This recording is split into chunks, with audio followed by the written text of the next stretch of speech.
Hey y'all, Lisa Davis here, the trusted banker, and we got a lot to talk about. So, you remember when Donald Trump said he was going to impose tariffs on Canada, Mexico, and China?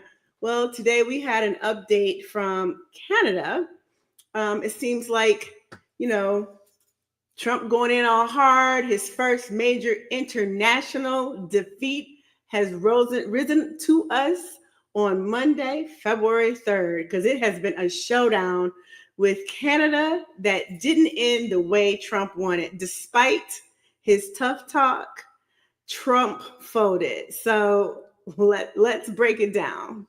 So Trump claimed that Canada will back down under the weight of his sweeping tariffs. He slapped a 25% tariff on Canadian goods, including steel, aluminum, and even cosmetics, thinking the Prime Minister Justin Trudeau would cave. Spoiler alert, he didn't. Let's look here.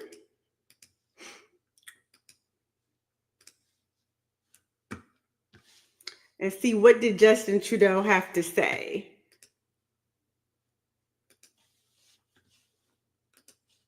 Because he hit back kind of hard. Geography has made us neighbors.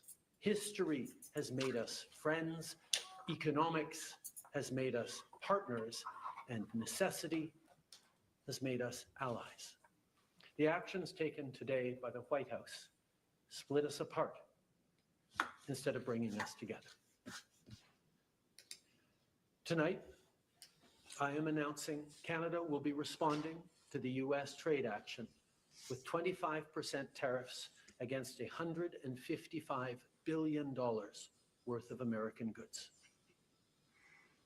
This will include immediate tariffs on $30 billion worth of goods as of Tuesday, followed by further tariffs on $125 billion worth of American products in 21 days' time to allow Canadian companies and supply chains to seek to find alternatives.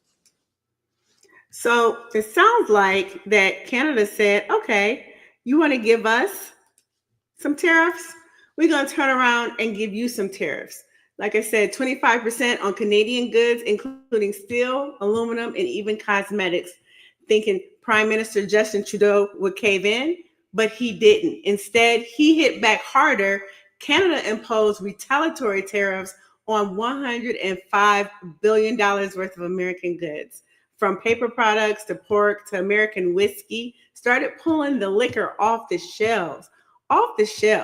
Ontario went as far as pulling it down and saying, we don't want to hear no more. Trump threatened more tariffs, but guess what? Canada did not flinch. Now let's fact check. Trump deficit lies. He claimed the U.S. had $200 billion deficit with Canada. The reality check, it was $40.6 billion in 2023.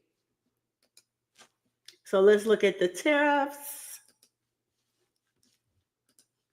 So here we can see that, let me see which one I have. I'm pulling up first. So this one shows that, oh no, we want the tariffs. First, we want the tariffs, sorry.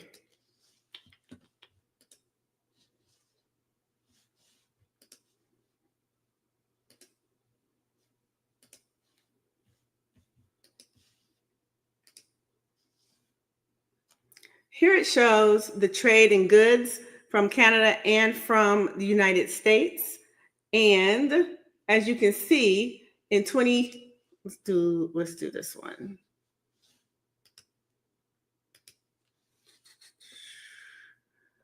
Oh my goodness.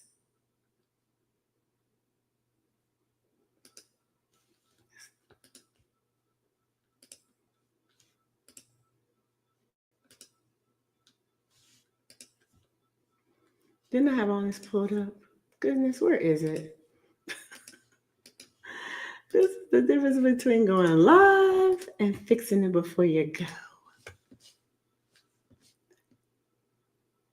Because I need 2023. So in 2023, President Trump Trump said that we did 200 billion in tariffs, but we have analytics and data that I can't find right now, but I did see that shows actually it was 40.6 billion. So it was not true what Trump said, and that's with the US importing Canadian oil, which keeps American gas prices low. So without Canadian oil, the US refineries would struggle so much that we don't need anything from Canada, that we need a lot from Canada. And then Trump accused them of being a place where fentanyl was coming across the borders. And those are the charts I just showed you that shows that fentanyl coming across the borders, and from the Canada side, from the northern side, this is the northern border. The northern border, if you can see on here, fentanyl is showing that they have less than 2% coming into the United States. Fentanyl is not a big factor when it comes from Canada. However, when we look at fentanyl coming in through the southern border, it shows that fentanyl is coming in at a much larger rate. And that is where we have the problem, at the southern border. So fentanyl is right here at the southern border. And as you can see, it is large. It is a large amount coming in, and the pounds are really heavy from the southern border. So when he tried to threaten Trudeau about fentanyl being the problem and there's a massive inflow from Canada, here's the facts. There was only 0.2% of US fentanyl seizures that happened at the Canadian border. The real issue, Mexico. Mexico is responsible for 96% of all fentanyl seizures. But facts never stop Trump from spreading fears and talking loudly about things that he just doesn't know. So despite his bluster, Trump agreed to Canada's terms, a joint strike force to combat organized crime and fentanyl, the $200 million in U.S. funding for border security, and even a new intelligence director. And who made the real commitments? Canada. Canada is sending 10,000 troops to the northern border and appointing a fentanyl czar. But if we look at past relationships with Canada, because Canada is one of our allies, so it's not like it's hard to get things done with Canada. And on his I don't know if this was Threads or Truth Social, we have posts here showing that people were saying after Donald Trump Jr. posted the success story. Why can't I get this to come off?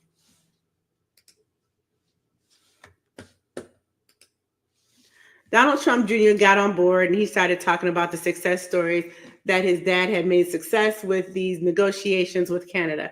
However, as people commented, Donald Trump Jr. wrote, "I just spoke with the president from Mexico. It was a very friendly conversation wherein she agreed to immediately supply 10,000 Mexican soldiers on the border. They will be specifically designated to stop the flow of fentanyl and illegal migrants into our country. And we further agreed to immediately pause the anticipated tariffs for 1 month period during which we have negotiations headed by the Secretary of State, Marco Rubio, Secretary of Treasury, Scott Bessent, and Secretary of Commerce, Howard Lutnick, and a high-level representatives of Mexico. I look forward to participating in those negotiations with the President Sheinbaum as we attempt to achieve a deal between our two countries." Because Trump did put tariffs on Mexico and on Canada, and Mexico and Canada responded, and they both had conversations today, and they both reached agreements. The thing is that the Trumpsters are lying, because just like this person said earlier up under that comment, Biden negotiated 10,000 Mexican troops to the border in 2021 without threatening tariffs and making the U.S. look like a bunch of pansies. I'm going to alter that language. And so what they're saying is that you don't have to go in and bully somebody. You don't have to go in and impose tariffs. You don't have to go in and make a big scene about things. There always was, when Biden was president, the conversation was always, where is Biden? I don't see Biden. He's not at the forefront. Why isn't he making why don't we know what he's doing? Because you can work in silence and get more things done. You can build relationships and you can get a more positive outcome than being all loud and boisterous and being a bully.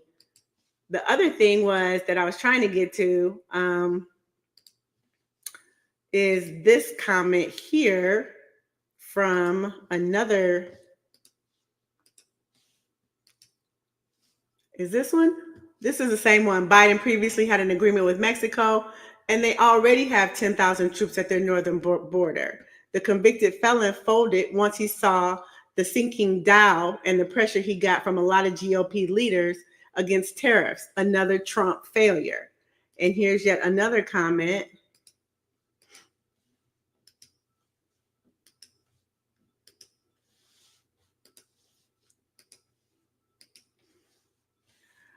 The art of backpedaling is more like it. Don't forget that Don Jr. is the smart one. And one more comment that I thought was a little bit funny, but also shows that when it comes to negotiating, you have to remember we have somebody in office that bankrupted their company 6 times.